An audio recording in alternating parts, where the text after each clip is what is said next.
Bacana, meus amados. Vamos aqui agora na carta que Paulo escreveu aos Romanos. Amém? Você pode caminhar comigo até lá? Romanos, vamos em Romanos capítulo 6.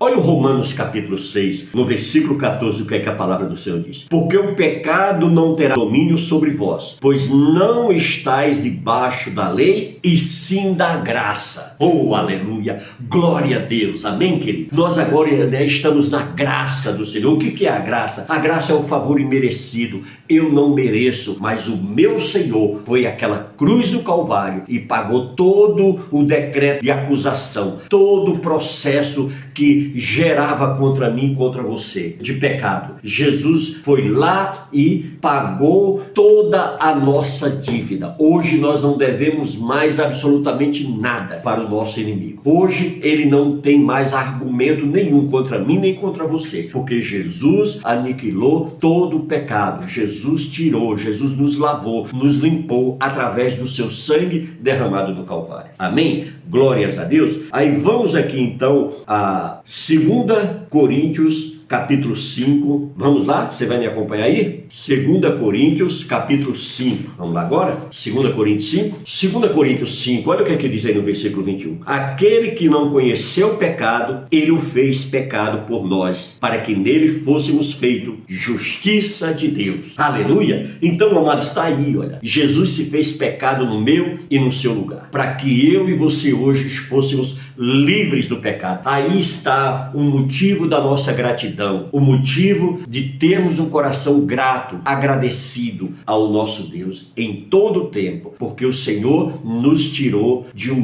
grande lamaçal de pecado que outrora nós vivíamos lamuzados. Amém? Vamos em Efésios, carta aos Efésios 2, versículo 1, diz assim: Ele vos deu vida, estando vós mortos nos vossos delitos e pecados, nos quais andastes outrora segundo o curso deste mundo, segundo o príncipe da potestade do ar, do espírito que agora atua nos filhos da desobediência. Glória a Deus. Olha que coisa tremenda. Mas então aqueles filhos que hoje são obedientes, submissos ao Senhor, esses tiveram os seus pecados cancelados, os seus pecados lavados, e agora eles estão passando pelo processo de purificação. Amém? Estão se santificando.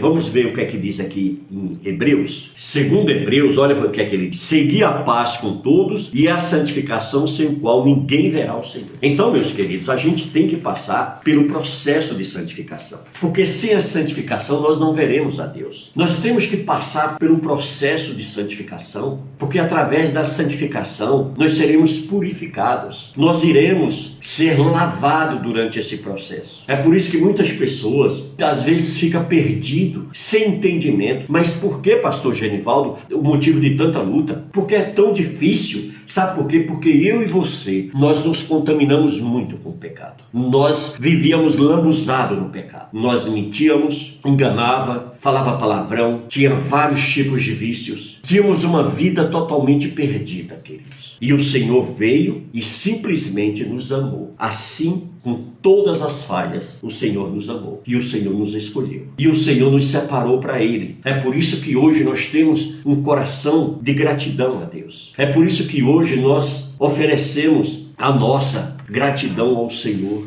E estamos sempre oferecendo os nossos cultos de ações de graça a Deus, por tudo que Deus fez na minha e na sua vida. Veja bem, Ele nos alcançou com as suas misericórdias. Olha o que é que diz aí na palavra de Deus, o livro de Jeremias, no capítulo 3, no versículo 22. Olha só, porque pelas suas misericórdias é que eu e você, amado, nós não somos consumidos. Vejamos o que o Senhor diz aí através de Jeremias. Olha o que é que ele diz: as misericórdias do Senhor são a causa de não sermos consumidos, porque as suas misericórdias não têm fim. Você entendeu? Então, mas aí você vê que se não fosse as misericórdias de Deus, nem eu e nem você, nós não estaríamos aqui hoje tendo o privilégio de receber essa palavra. Porque o inimigo, 2 Coríntios 4,4, diz que o Deus desse século, quem é o Deus desse século? Quem é o Deus desse mundo? É Satanás. A Bíblia diz que ele cegou o entendimento dos incrédulos. incrédulos, para que não lhe resplandeça a luz do Evangelho de Cristo. Então essas pessoas, elas não conseguem, aqueles que não conseguem ter a revelação. Quando eu e você estávamos lá no mundo, nós não entendíamos absolutamente nada do que estava acontecendo, porque nós éramos surdos, cegos e mudos. A gente não compreendia verdadeiramente o grande caos que nós estávamos mergulhados. Mas agora não, agora o nosso Jesus veio, morreu na cruz por mim e por você. E agora nós, a nosso entendimento,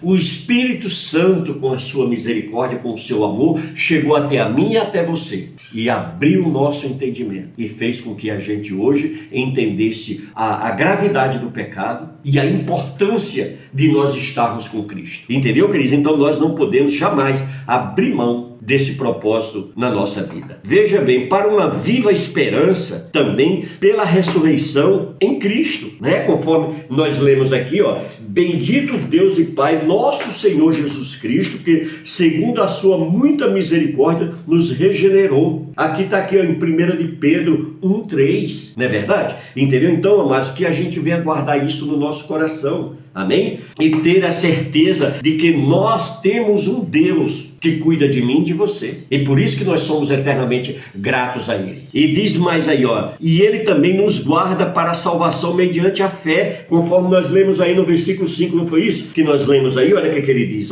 que sois guardados pelo poder de Deus mediante a fé para a salvação preparada para revelar-se no último tempo. Olha que coisa maravilhosa. Então, amados, nós somos guardados pelo Senhor. Nós somos protegidos pelo Senhor. É por isso que lá em 1 de Pedro, diz, 1 de Pedro 5:8, diz o quê? Que o nosso adversário ele está ao nosso derredor. Por quê? Porque ao nosso redor está quem? Está os anjos do Senhor, guardando a mim e a você. Amados, olha, a misericórdia de Deus, o amor de Deus, o cuidado de Deus, a guarda do Senhor sobre nós. É esse o motivo da gente não ser totalmente destruído pelo nosso adversário. Entendeu? Então por isso que nós precisamos estar verdadeiramente ligados em Cristo. E é mediante a fé. Isso é um ato de fé. A Bíblia diz que sem fé é impossível agradar a Deus. Sem fé, nós não viveremos, porque a Bíblia diz que o justo viverá da fé. A fé é que nos dá a salvação. Sem fé, nós não seremos salvos. Por isso que nós precisamos exatamente o quê? Nós precisamos alimentar a nossa fé. Eu e você precisamos estar diariamente alimentando a nossa fé. Amém? E como que nós fazemos isso, pastor Genivaldo? Olha, lá em Romanos capítulo 10, no versículo 17, a palavra do Senhor diz o quê? Que a fé vem pelo ouvir, e o ouvir o quê? A pregação do Evangelho de Cristo. Então, quando você está sendo ministrado com a palavra de Deus, a sua fé está aumentando. Por isso que é tão importante você ouvir as mensagens, por isso que é tão importante você estar se alimentando da palavra de Deus. Por quê? Porque Oséias 4:6 o Senhor diz o quê? O meu povo sofre. Outras versões dizem o meu povo padece. Porque lhe falta o quê? Lhe falta conhecimento. E conhecimento de quê? Da palavra de Deus. Conhecimento de Deus. Amém? E como que nós vamos conhecer Deus? Ele revela-se na sua palavra. Conhecendo a sua palavra. Amém, querido? Então nós precisamos ter, o Senhor nos orienta, Ele diz, errais por não conhecer as Escrituras, nem negam o poder de Deus. Amado, isso é muito sério, porque as pessoas que não têm esse cuidado de estar verdadeiramente conhecendo a palavra de Deus, se alimentando da palavra de Deus, o que acontece? Ela se torna uma pessoa fácil de ser manipulada, fácil de ser enganada, fácil de ser enrolada. Por quê? Porque ela não conhece a verdade. Ainda tem aqueles que ficam com medos, acuados, fugindo, sem necessidade, queridos. Porque as coisas de Deus, elas trazem paz, segurança, alegria. Amém? É isso que o Senhor gera nos corações daqueles que buscam o Senhor como seu único e suficiente Salvador. Amém? Por isso que a gente precisa conhecer a verdade, para que a gente não seja um alvo dos oportunistas, dos aproveitadores. A gente sabe que isso tem nesse mundo e não é pouco. E Jesus profetizou isso para nós, que apareceriam esses lobos vestidos em peles de cordeiro para tentar nos enganar, para tentar nos usurpar. Por isso que nós precisamos estar alerta e nos alimentando com a verdade. Amém? E essa palavra, essa verdade vem e alimenta a nossa fé. E a nossa fé fortalecida. O Senhor diz o quê? Tudo é possível ao que crê. Amém? Aí sim você vai ver as tuas orações descendo, amém? Em forma de bênçãos para você. Amém? Tudo que você